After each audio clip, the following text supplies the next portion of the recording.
Hello everyone, I am Himanshu Bharti and you are watching Still Studying YouTube channel. Today we are going to learn 5-minute concept class of mirrors. So what are we going to learn today? We are going to learn about the mirrors and their types. So let's start. In order to understand the concept of a mirror, मतलब कि mirror का जो concept है उसको समझने के लिए one must know what is phenomenon behind the mirror and what makes it a reflecting material. तो मतलब किसी को भी ये जानना है कि मिरर का कॉन्सेप्ट क्या होता है, मिरर्स में क्या क्या चीज़ें होती है, तो उसको सबसे पहले ये जानना होगा कि वो रिफ्लेक्टिंग मिरर क्यों होता है, मतलब कि मटेरियल क्यों होता है, मतलब कि वहाँ पे जाकर लाइट रिफ्लेक्ट क्यों होती है, वो ऐसा मटेरियल होता क्यों है. तो a mirror is defined as a reflecting surface, मतलब कि मिरर को एक रिफ्लेक्टिंग सरफेस के तौर पे डिफाइन किया गया है. And can be explained by the law of reflection, और उसको एक्सप्लेन कर सकते हैं लॉ ऑफ रिफ्लेक्शन के तौर पे. which states which states that when a ray of light is made to fall on the reflecting surface, जिसका मतलब ये होता है कि जब एक लाइट का रे पड़ता है किसी रिफ्लेक्टिंग सरफेस पे, द इंसिडेंट रे मतलब कि ऐसा रे जो मतलब फॉल होता है, नॉर्मली जो रे निकलता है किसी भी सोर्स से, जब लाइट के सोर्स से जब लाइट की रेज निकलती हैं तो उनको जो रेज निकलती हैं उन्हीं को इंसिडेंट रेज कहा जाता है. तो उन्हीं को वो जब रिफ्लेक्ट होती हैं तब क्या होता है उसी को हम पढ़ने जा रहे हैं. The reflected ray and the normal to the surface of the mirror all lie in the same plane and the angle of incidence is equal to the angle of reflection. मतलब कि जब भी कोई इंसिडेंट रे किसी reflecting surface पे पड़ता है तो जो मतलब जितने एंगल पे पड़ेगा इंसिडेंस रे उतने उतने ही एंगल पे रिफ्लेक्टेड रे भी होगा, मतलब दोनों का एंगल सेम होगा. तो क्या क्या टर्म्स होते हैं, मतलब कि कौन कौन सी बातें होती हैं इन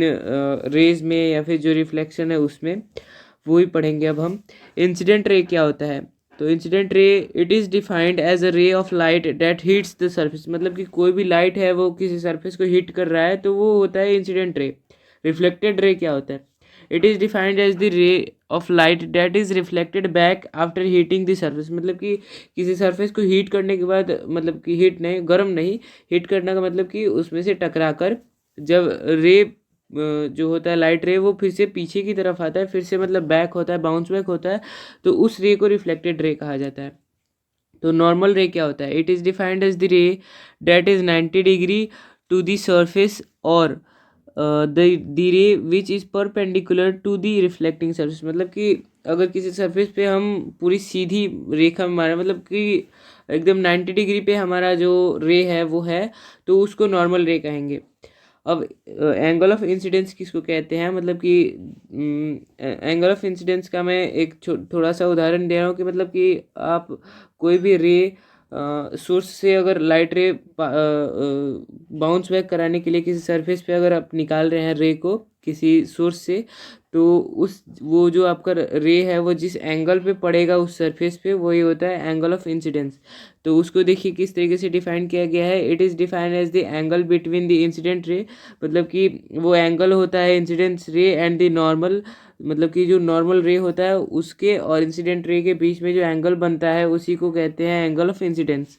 एंगल ऑफ रिफ्लेक्शन क्या होता है, it is defined as the angle between the reflected ray with respect to the normal at which the reflection occurs, मतलब कि जो नॉर्मल रे है 90 डिग्री का उसके और एंगल ऑफ रिफ्लेक्टेड रे में जो भी एंगल बन रहा है उसी को एंगल ऑफ रिफ्लेक्शन कहा जाता है. अब नेक्स्ट है कि टाइप्स ऑफ मिरर्स कौन कौन से होते हैं. तो प्लेन मिरर होता है the image formed from a plane mirror, तो किसी भी प्लेन मिरर पे जो इमेज बनता है are the reflected image in their normal properties,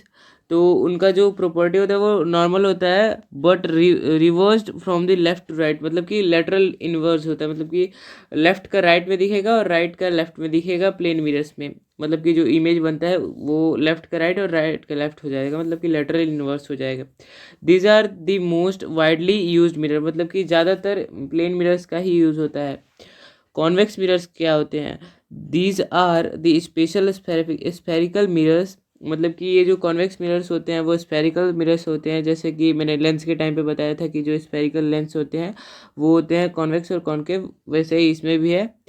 तो जो आगे की तरफ निकले हुए होते हैं, मतलब बाहर की तरफ उनका जो सरफेस होता है वो निकला हुआ होता है, वो स्फेरिकल होते हैं, जिसमें से जो इमेज ऑब्टेन होता है वो होता है virtual, dimension and erect from for a real object. मतलब कि इसमें जो आपका इमेज बनेगा वो वर्चुअल होगा, इरेक्ट होगा रियल ऑब्जेक्ट के मुकाबले। तो देखिए अब नेक्स्ट क्या है कि कॉनकेव मिरर क्या होता है। These are the spherical mirrors that are curved inward. मतलब कि ये जो कॉनकेव मिरर्स होते हैं वो अंदर की तरफ झुके हुए होते हैं, झुके नहीं मतलब अंदर की तरफ धंसे हुए होते हैं, और इनमें जो इमेज बनता है वो होता है